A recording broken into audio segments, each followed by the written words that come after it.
안녕하십니까. 안산사랑교회 정구윤 목사입니다. 탈무드를 보면 유대인 남자들은 아침에 일어나서 기도를 드릴 때 세 가지 감사 기도를 드렸다고 합니다. 첫 번째는 이방인이 아닌 유대인으로 태어난 것에 대한 감사였고, 두 번째는 여자가 아닌 남자로 태어난 것에 대한 감사, 그리고 마지막으로는 종이 아닌 자유인으로 태어난 것에 대해서 감사 기도를 드렸다고 하죠. 당시 여성의 인권이 얼마나 존중받지 못했는가를 보여주는 대목이에요. 특히 유대인들은 하나님이 이방인을 창조하신 목적은 지옥의 땔감으로 쓰기 위함이다, 이렇게 생각했다고 하는데요. 이것은 바꾸어 말하면 자신들은 모두 다 하나님 나라에 들어가리라고 생각했다는 것을 말해주는 대목입니다. 우리가 이런 배경을 잘 이해하고 로마서 10장과 11장을 읽어야 해석하기가 보다 쉽습니다. 바울은 초기에는 유대인들이 모이는 회당을 중심으로 복음을 증거했죠. 그런데 지난 로마서 9장에서 살펴봤듯이 긍휼히 여길 만한 자를 긍휼히 여기시는 하나님의 자유에 대해서 강조하다 보면 유대인들이 이런 질문을 던질 수가 있는 거예요. 그렇다면 하나님은 이스라엘, 혈통적 이스라엘을 포기하셨는가? 우리는 구원받을 수 없는가? 이런 질문을 던질 수가 있겠죠. 그들의 이런 반발을 의식한 듯이 바울은 로마서 10장과 11장에서 이스라엘의 구원이 어떻게 이루어지는가에 대해서 설명해 주고 있습니다. 먼저 바울이 이야기하는 것은 믿음은 들음에서 난다는 사실입니다. 로마서 10장 17절은 그러므로 믿음은 들음에서 나며 들음은 그리스도로 말씀으로 말미암았느니라, 이렇게 이야기하죠. 유대인들이 구원받기 위해서 그들도 복음을 들어야만 한다는 거예요. 이것이 로마서 3장에서 바울이 강조한 차별이 없는 하나님의 의이기 때문입니다.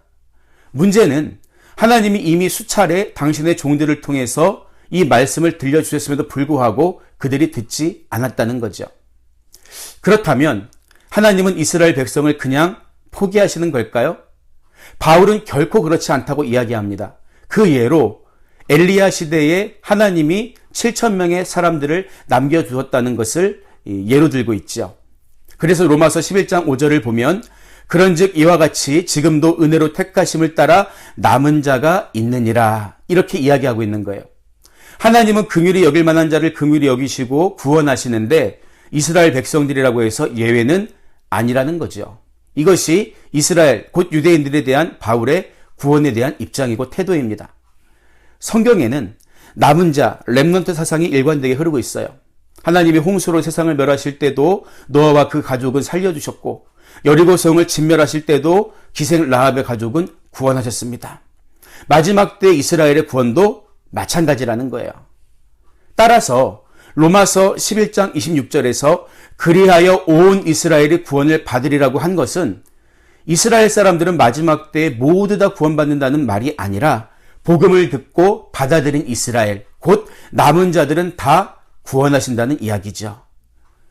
그리고 어쩌면 이것은 당시 우리는 유대인들이기 때문에 모두 다 구원받을 것이라고 생각한 그들에게는 충격적인 사실일 수 있습니다. 하지만 구원은 믿음으로 받는 것이지 혈통적 이스라엘이라고 해서, 쉽게 말하면 부모님의 믿음이 좋았다고 해서 후손들이 자연스럽게 다 받는 것은 절대 아니라는 거죠. 그러면 오늘 로마서 10장과 11장이 우리에게 주는 교훈을 한 문장으로 요약해 볼까요?